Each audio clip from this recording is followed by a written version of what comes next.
সবচেয়ে ভয়ঙ্কর ব্যাপার হচ্ছে আপনি যখন কারোর উপর জুলুম করেন, ওই মাজলুম আর আল্লাহর মাঝখানে কোনো ফারাক থাকে না।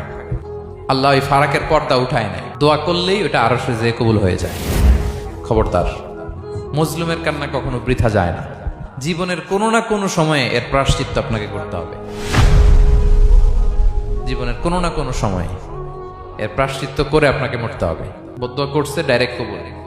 খবরদার আমার পেনাঙ্গের ভাইয়েরা, আমরা যেন জালিম না হই।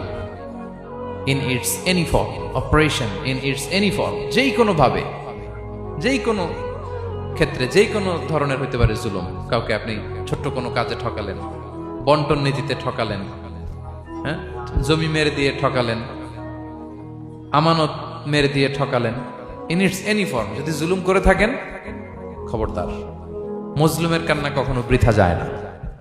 জুলুম শুধু আমাদের জন্যই হারাম না, আল্লাহর জন্য হারাম। আল্লাহ তাআলা বলেন হাদিসে কুদসিতে, ইয়া ইবাদি, হে আমার বান্দারা, ইন্নী হারামতু যুলমা আলা নাফসি, আমি জুলুমকে আমি আল্লাহ নিজের উপরে হারাম করেছি।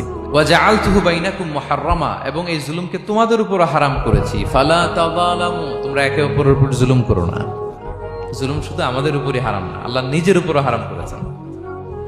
তাহলে জুলুমের সাথে কি মুমিনের কোনো সম্পর্ক থাকতে পারে?